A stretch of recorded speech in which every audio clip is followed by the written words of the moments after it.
C'est le projet qui cristallise toutes les tensions, mais aussi l'opposition entre deux visions de l'avenir.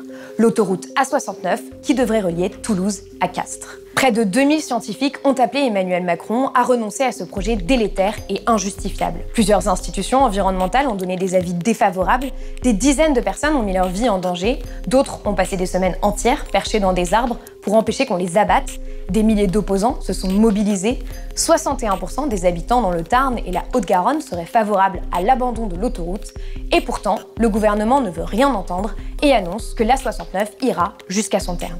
Eh bien, on doit avancer. En dépit de toutes ces alertes, des recours en justice toujours en attente, tout est fait pour accélérer le chantier. Quitte à déloger les grimpeurs des arbres, à les mettre en garde à vue, à violenter des militants pacifistes ou encore à arroser des manifestants de lacrymogènes et de grenades de désencerclement pour déloger une ZAD lors de ce week-end de mobilisation. Si l'on prend un peu de recul, on peut se demander comment est-on passé de ça. J'aimerais juste dire à M. Bonne et à Mme Delga, si vous avez des enfants, s'il vous plaît, stoppez ce projet. À ça. Putain! N'envoyez pas la force!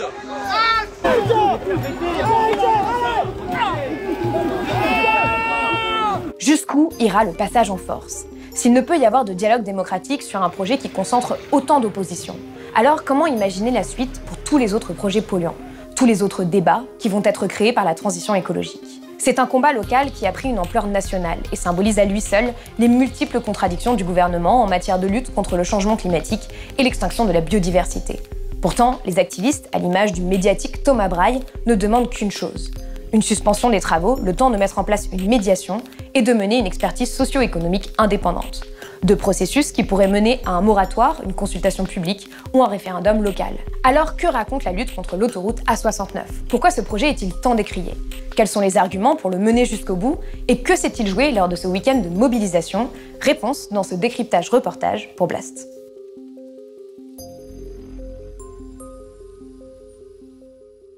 J'étais ce week-end sur le tracé de l'autoroute pour couvrir la mobilisation contre l'A69. Mais avant de vous raconter ce qu'il s'est réellement passé, il me semble important de revenir sur tous les enjeux autour de ce projet et le contexte dans lequel cette manifestation a eu lieu. Alors avant le reportage, un décryptage.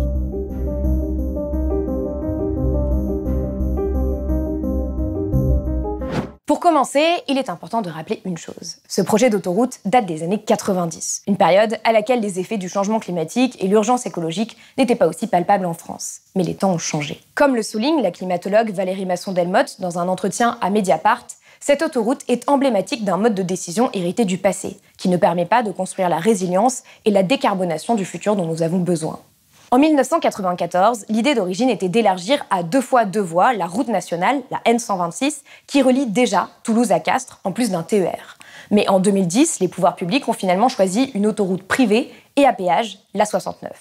Raison officielle, ce type d'infrastructure concédée sera plus rapidement mise en œuvre. La déclaration d'utilité publique a été signée en 2018 par Nicolas Hulot, Édouard Philippe et Elisabeth Borne. Donc cette autoroute, elle doit permettre de continuer à développer l'emploi à Castres. Donc c'est une de mes priorités et je peux vous assurer qu'elle verra le jour. En 2021, la société Atosca est choisie et en 2023, l'État lui confie officiellement la mission de construire et exploiter pendant 55 ans cette autoroute de 53 km. Et l'autoroute coûterait 450 millions d'euros, dont 23 millions d'argent public. Un chiffre qui serait en réalité bien plus important. Pourquoi construire cette autoroute? L'argument principal donné par les défenseurs du projet, la présidente du Conseil régional d'Occitanie, Carole Delga, ou encore le gouvernement, c'est le désenclavement de Castres. Donc la seule solution, c'est une autoroute. Cette autoroute, elle est nécessaire, c'est la seule solution. L'objectif, à travers l'A69, serait de rendre le sud du Tarn, et surtout le bassin Castres-Mazamet, plus attractif économiquement. Aujourd'hui, si on veut conserver nos jeunes, qu'ils y travaillent, si on veut conserver nos entreprises, si on veut avoir accès aux soins, accès aux services publics, eh bien, on a besoin de ce désenclavement. Et donc, c'est pas par coquetterie que ce projet il a été décidé. Mais cette idée qu'une autoroute serait automatiquement synonyme de développement social et économique pour les territoires concernés n'a jamais été démontrée par les recherches en aménagement du territoire, selon les universitaires qui ont signé cette tribune. Certaines études montrent même que les infrastructures routières peuvent aller à l'encontre du développement puisqu'elles favorisent les grands centres urbains bien plus que les zones traversées ou les villes moyennes. Les opposants craignent aussi que l'A69 devienne la première pierre d'une spirale infernale pour développer la logistique, accélérer le flux des entrepôts, le transport par camion, mais aussi développer l'aéroport de Castres. Parce que oui, Castres a un aéroport. Concernant l'impact économique favorable de cette autoroute, même la récente enquête publique affirme qu'aucune démonstration concrète n'est présentée, ni aucun chiffrage évalué. L'autre argument, c'est le temps. Cette autoroute ferait gagner entre 15 et 25 minutes par rapport au trajet actuel. Mais l'aller-retour, qui coûterait 17 € en ferait la deuxième autoroute la plus chère de France et pourrait beaucoup limiter sa fréquentation. Les personnes qui ne voudraient pas l'emprunter, notamment pour des raisons financières, auront 12 minutes de trajet supplémentaires sur la nationale, à cause notamment de la dizaine de ronds-points qui seront construits. La 69 risque donc d'être utilisée par les plus riches, tout en rendant les déplacements des personnes les plus modestes plus compliqués. C'est l'une des raisons pour lesquelles les opposants ne voient pas l'intérêt de construire une autoroute là où il existe déjà une nationale qui, elle, est gratuite. Sur ce tronçon-là, elle devrait être parallèle. Il y aura donc plusieurs voies. Donc la nationale va rester et l'autoroute juste à côté. Voilà. Un des arguments pour justifier de l'inutilité de la 69, c'est aussi le trafic actuel de la RN 126. À peine 8000 véhicules jour en moyenne sur le tracé. Il est d'ailleurs en baisse depuis 3 ans. Par comparaison, une autoroute en France a un trafic moyen de 24 000 véhicules par jour. La 69 est un de ces projets auxquels il faut renoncer. Nous admettons qu'en dépit des impacts environnementaux que toute nouvelle infrastructure peut avoir, certains projets restent nécessaires, mais pas celui-ci. Ni l'intensité du trafic, ni les gains de temps envisagés sur le trajet Toulouse-Castres ne justifient la construction d'une autoroute. Voilà ce qu'écrivent dans leur tribune près de 2000 scientifiques sortis de leurs réserves pour s'opposer à ce projet et demander au président de l'arrêter. Ils rappellent plusieurs des contre-arguments que j'ai évoqués juste avant et leur avis est catégorique. Ce projet maintient la France sur une trajectoire incompatible avec la transition écologique telle qu'inscrite dans la loi. Rappelons ici que la France s'est engagée à atteindre la neutralité carbone d'ici à 2050, à protéger les écosystèmes grâce aux objectifs de zéro artificialisation nette et de zéro perte nette de biodiversité. C'est un projet qui n'a plus du tout de raison d'exister aujourd'hui. Ça va à l'encontre de tous les enjeux climatiques et écologiques que les scientifiques soulèvent depuis des décennies maintenant. Et donc il est absolument inacceptable de s'entêter dans ce type de projet qui va à l'encontre en fait, de la transition que le gouvernement prétend pourtant mettre en marche.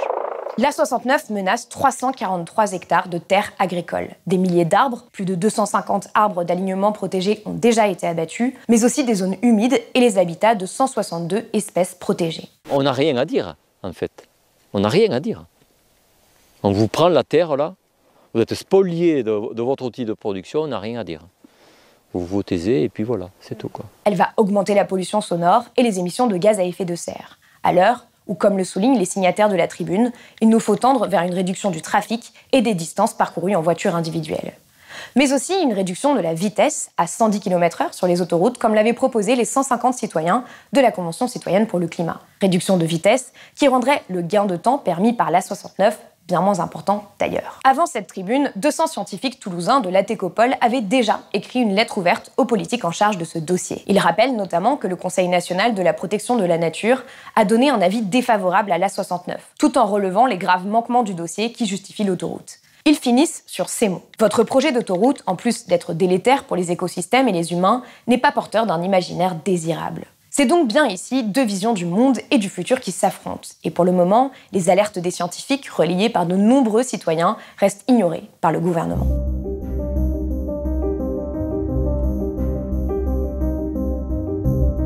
Depuis plusieurs années, de nombreux collectifs se mobilisent au niveau local contre l'A69. L'un des plus actifs, c'est la Voie est libre. Ensuite rejoint par d'autres associations, dont le GNSA, fondé par Thomas Braille, arboriste et grimpeur qui est devenu un des visages de cette lutte. Ils organisent des marches, des réunions publiques, font des vidéos humoristiques et se sont fait connaître en occupant les arbres menacés par le tracé de l'autoroute. Nous on est là, on lâchera pas l'affaire, pour que vivent les platanes centenaires. C'est les rois des platanes, nos écureuils qui vont de liane en liane. Alors aujourd'hui, qu'on ait des personnalités, je dirais même des délinquants perchés dans des arbres, appelons les choses comme elles sont. Malgré une mobilisation pendant des mois, dans la nuit du 1er septembre, les forces de l'ordre ont repris les abattages d'arbres qui avaient démarré en mars 2023 devant les activistes impuissants. Près de 200 policiers, des hélicoptères, des drones, des brigades cynophiles pour assurer la coupe d'arbres. C'est lors de cette nuit que Thomas Braille annonce sa grève de la faim. À partir du moment où la tête abatteuse touche un arbre, j'entre en grève de la faim. Je le dis haut et fort, Tout le monde est responsable ici de ce qui va se passer. Dans les jours suivants, une quinzaine de personnes le suivent dans cette démarche désespérée pour être enfin entendu. Mais c'est surtout Thomas Braille qui se retrouve alors sous le feu des projecteurs et parvient avec d'autres à attirer l'attention médiatique sur le sujet. Il enchaîne les plateaux télé et décide d'occuper le platane devant le ministère de la Transition écologique pour demander un rendez-vous avec Clément Beaune, le ministre des Transports. Nos gouvernants doivent prendre conscience qu'ils ont, dans leurs décisions politiques tous les jours, la vie de centaines, voire de millions de personnes. Et que je me refuse à croire que juste quelques politiques peuvent nous envoyer droit dans le mur. Le rendez-vous a finalement lieu, mais ne donne rien. Clément Beaune n'accède pas à sa demande de suspendre les travaux le temps d'une médiation et d'un jugement des recours en attente. Cet homme est sincère, je respecte son combat. Maintenant, moi je suis aussi un responsable politique.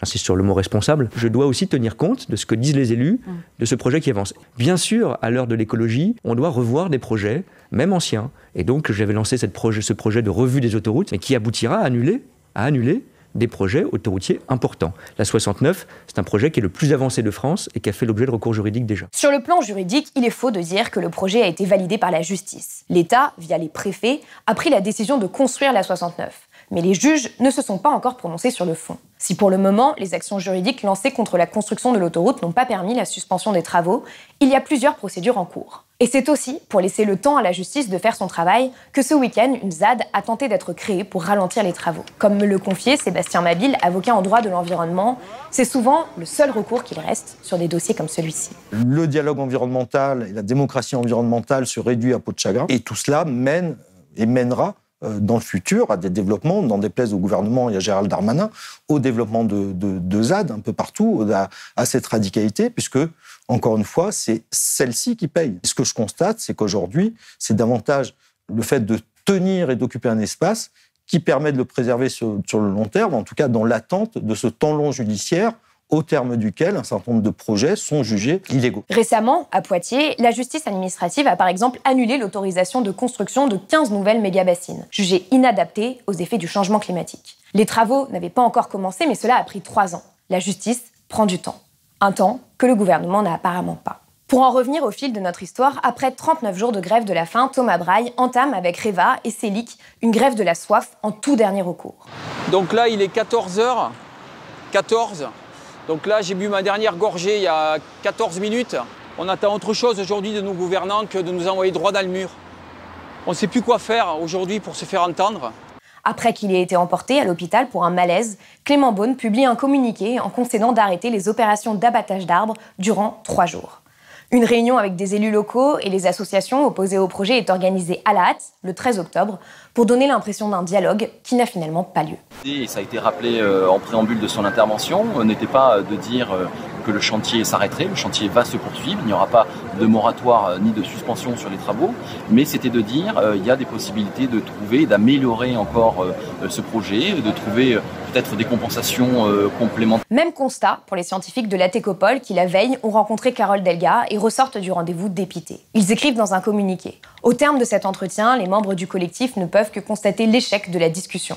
Ils regrettent que les risques sociaux et environnementaux du projet, qu'il s'agisse de lutte contre le réchauffement climatique, d'atteinte irréversible à la biodiversité ou d'augmentation des coûts de la mobilité, soient minorés ou non pris en compte. Si la science ne peut en aucune façon dicter la décision publique, décider en ignorant sciemment des connaissances scientifiques clairement établies est problématique dans une démocratie. Tout ceci nous mène à ce week-end de mobilisation contre l'A69, qui faisait suite à un premier grand rassemblement festif en avril 2023, à 69, sortie de route.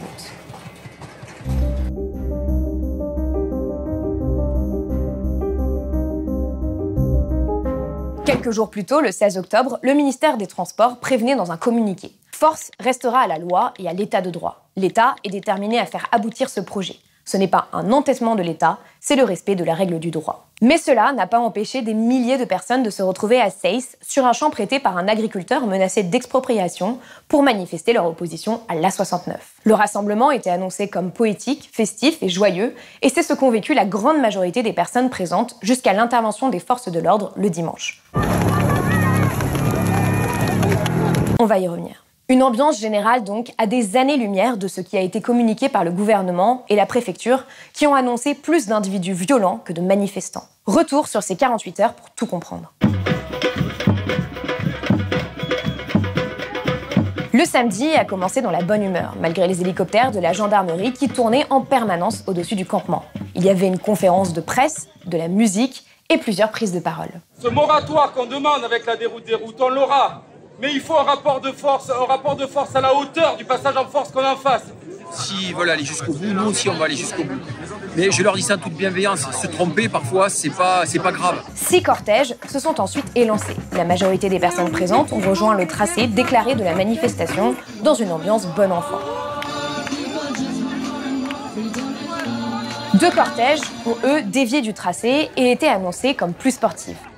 On est un cortège qui va aller faire une action de désobéissance civile vis-à-vis d'un site qui est relié au projet. Il y a eu plein de réunions publiques depuis des années. Il y a eu beaucoup de manifestations pacifistes. Enfin, il s'est passé beaucoup de choses où on a essayé de rentrer dans un dialogue. Et on se rend compte qu'on a eu que des portes closes en réponse. Et donc là, c'est le moment où on a besoin de dire sur le terrain, puisque vous ne nous rendez pas les terres, et on va aller les défendre.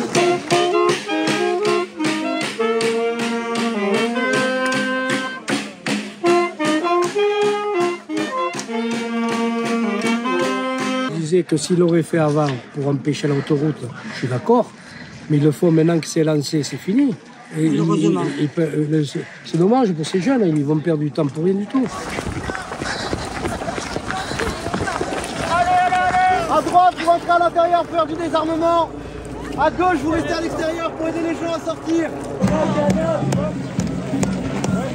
Arrivé sur le site, une petite partie du groupe s'est détachée pour faire du sabotage ou désarmement selon les militants. La cible, le cimentier Carayon, engagé sur le chantier de l'A69. L'objectif était de ralentir les travaux, mais aussi de pousser les entreprises partenaires de l'autoroute à se désengager du projet pour éviter d'être à nouveau prises pour cible. Une action éclair qui n'a duré que quelques minutes, mais a laissé des images frappantes, puisqu'avant de partir, quelques individus ont mis le feu à 3 camions toupies. Une action qui n'était pas prévue selon les organisateurs et qui a laissé les voisins dans l'incompréhension.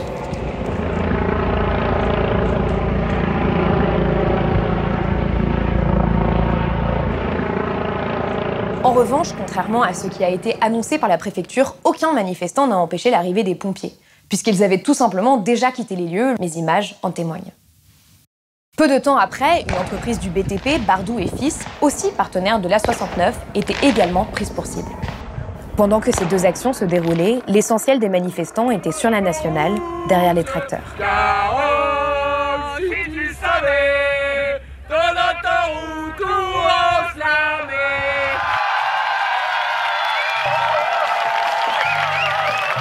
Tous les cortèges se sont ensuite rejoints pour une arrivée festive. L'un d'eux, le cortège violet, était revenu plus tôt pour commencer l'installation d'une ZAD autour d'un bâtiment exproprié qui appartient désormais à Atosca et qui se trouve à quelques mètres du terrain privé prêté aux opposants par un agriculteur.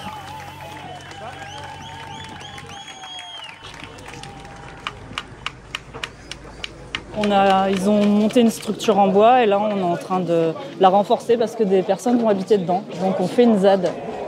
La crème ZAD devait devenir un lieu d'occupation sur le modèle de celui de Notre-Dame-des-Landes, en espérant ralentir le projet ou provoquer son abandon. Mais elle n'a pas duré très longtemps. Et aujourd'hui, il y a 3 grands moments forts qui se sont passés. Un premier, c'est qu'on a installé un péage à 17 € symboliquement à l'entrée de Castres pour montrer l'aberration de ce projet qui va coûter 17 € et qui est antisocial. Un deuxième élément fort, c'est qu'on a envahi un site industriel qui participe à l'artificialisation des terres agricoles dans le Tarn. Et troisièmement, on a pu installer une ZAD sur le site de la Crémade, désormais renommée Crémzad. Il y a eu des gestes qui ont été posés à la marge par des personnes isolées et nous on peut comprendre la colère. Hein. Ça fait des années qu'on lutte contre le projet. Aujourd'hui l'autoroute elle devient de plus en plus forte et l'émotion elle est de plus en plus vive et on comprend que cette colère elle puisse s'exprimer avec des gestes comme ça. En termes de participation, on a près de 10 000 personnes qui sont venues participer à cette manifaction. C'est la fête, ce soir il fait encore beau, les gens sourient, donc pour nous c'est une vraie réussite. Ouais. Les organisateurs ont donc compté entre 8 000 et 10 000 personnes présentes. Le lendemain, voilà ce que déclarait Clément Beaune.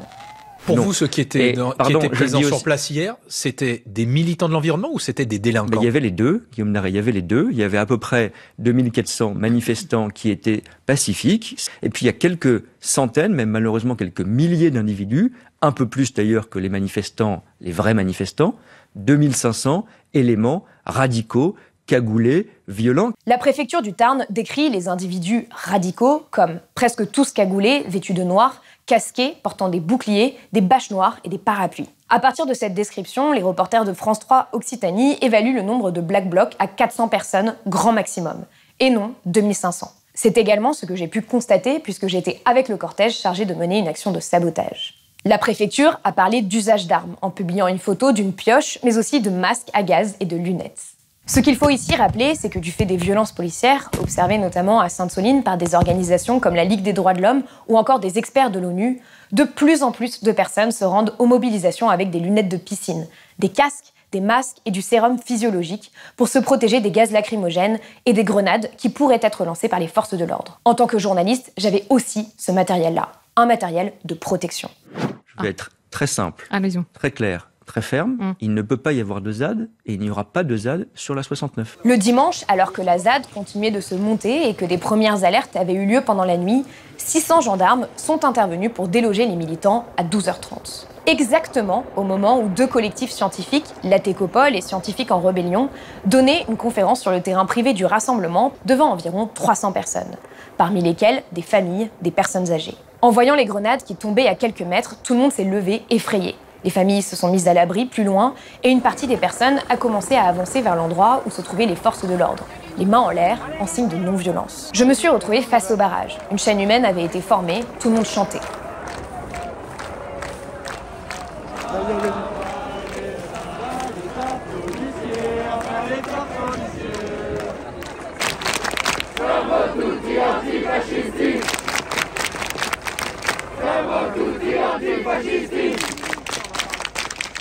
Puis, les premiers gazages et tirs de lacrymo ont commencé dans la confusion générale. Ils ont permis aux gendarmes d'avancer un peu plus vers le terrain privé, et c'est à ce moment-là que Thomas Braille a essayé de les raisonner. N'envoyez pas la force! N'envoyez pas la force! Putain! En vain.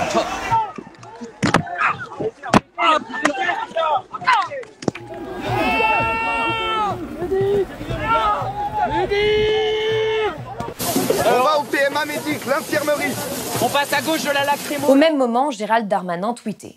Une nouvelle fois, les forces de l'ordre subissent des violences inouïes et inacceptables, alors que sous l'autorité des magistrats, ils font évacuer un projet de nouvelle ZAD dans le Tarn. Sur le champ, la majorité des personnes continuaient de lever les bras, de danser, de chanter pour apaiser la situation. Là encore, en vain. Les grenades lacrymogènes ont continué de pleuvoir, en allant toujours plus loin sur le terrain privé et en se rapprochant dangereusement du campement. Jetées sur un champ éprouvé par la sécheresse, beaucoup d'entre elles ont provoqué d'importants départs de feu, que les militants essayaient d'arrêter tout en recevant de nouveaux tirs qui démarraient de nouveaux feux. Une métaphore terrible de la situation actuelle sur les enjeux écologiques. Au milieu de ce chaos, beaucoup de sidération. Moi, je trouve ça complètement fou qu'on vienne attaquer les gens. Ils tirent sans raison sur la foule, ils se foutent s'il y a des enfants, ils foutent le feu aux gens, ça peut brûler des tentes, les bagnoles, ils s'en foutent. Je ne sais pas dans quel monde on est. Ils balancent sur les gens qui ont des bras en l'air, ouais, on est comme ça depuis le début. Ils balancent. L'État, c'est des rouleaux compresseurs, c'est plus un État de droit pour moi, c'est pas une dictature. Ce n'est que plus tard qu'un petit groupe de personnes a commencé à envoyer des pierres sur les forces de l'ordre, même si avant, il y avait eu des premiers affrontements. La situation s'est finalement apaisée en milieu d'après-midi, moment où les gendarmes ont posé des barrières anti-émeutes pour empêcher l'accès au terrain de la ferme où la ZAD était installée. Bilan, les organisateurs comptent 40 blessés côté manifestants, les forces de l'ordre 6, et 9 interpellations ont eu lieu lors du week-end. Un dimanche qui a laissé un goût amer et empêché tout le programme de tables rondes et de concerts prévus pour l'après-midi. Même si les forces de l'ordre ne sont pas intervenues pour nous interrompre directement, c'est un symbole du fait que la parole des scientifiques n'est pas écoutée sur cette affaire et que c'est seulement le rapport de force en fait, qui est proposé pour répondre à tous les arguments qui ont été soulevés contre ce projet. Je pense clairement qu'à terme, il va y avoir un drame, c'est sûr. Il y a des jeunes, ils sont tellement désespérés, je peux les comprendre. Hein. Qu'est-ce qui reste à la jeunesse, en fait, quand ils sont pas entendus par les politiques? Ils veulent juste se battre pour que leur planète, plus tard, elle puisse être habitable, quoi. C'est tout. Suite à cette opération des forces de l'ordre, Christophe Cassou, climatologue et auteur principal du dernier rapport du GIEC, qui a été beaucoup mobilisé contre l'A69 depuis le début, a écrit un texte pour exprimer son désarroi et sa peine face à l'impossibilité de dialogue.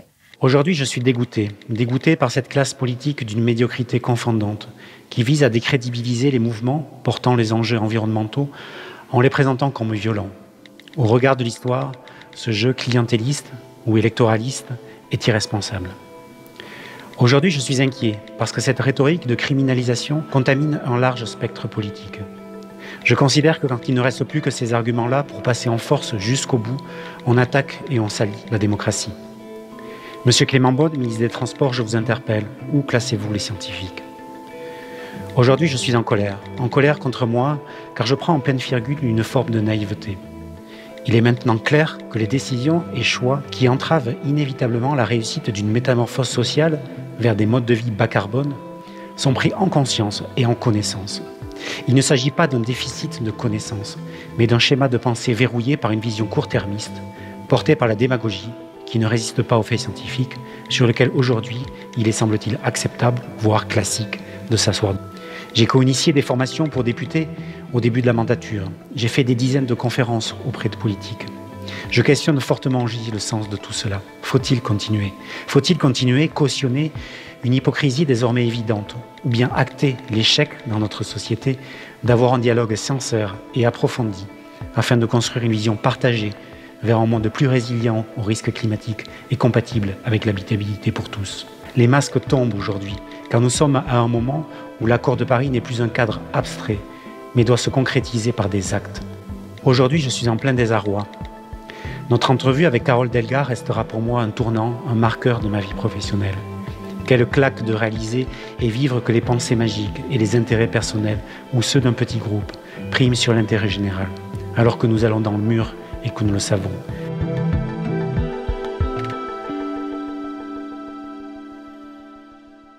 Il y a donc bien ici une question démocratique brûlante. Comment être entendu lorsqu'on défend le vivant ? Sous le mandat d'Emmanuel Macron, 2 projets qui, eux aussi, étaient déjà avancés, ont été abandonnés. L'aéroport de Notre-Dame-des-Landes et le complexe EuropaCity.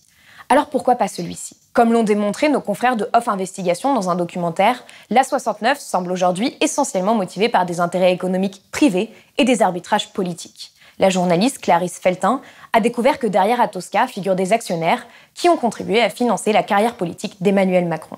Serait-il donc ici question d'un renvoi d'ascenseur, raison pour laquelle Emmanuel Macron a fait croire que l'A69 s'imposait comme un projet d'intérêt public majeur ?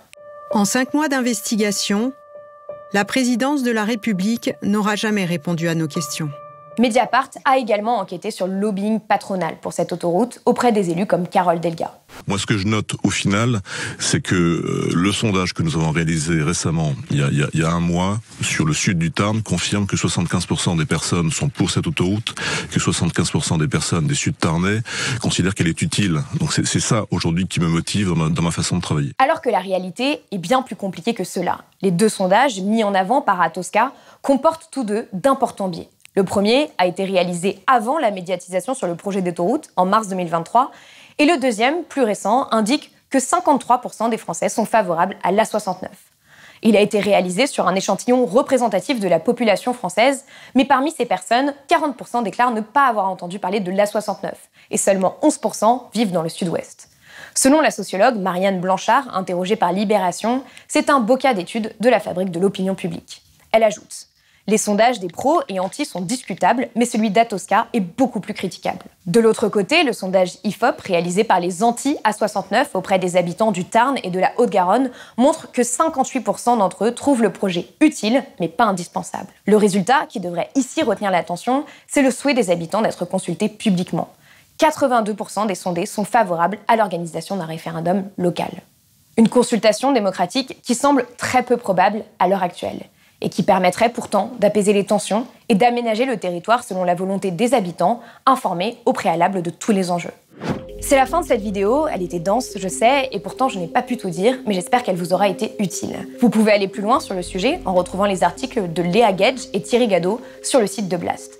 Je vous mets également en description le lien vers le documentaire de Off Investigation. Je le rappelle, Blast est un média indépendant qui n'existe et rayonne que grâce à vous. Alors n'oubliez pas de partager cette vidéo, de vous abonner pour nous soutenir et d'activer la cloche pour suivre notre actualité. À très vite sur Blast.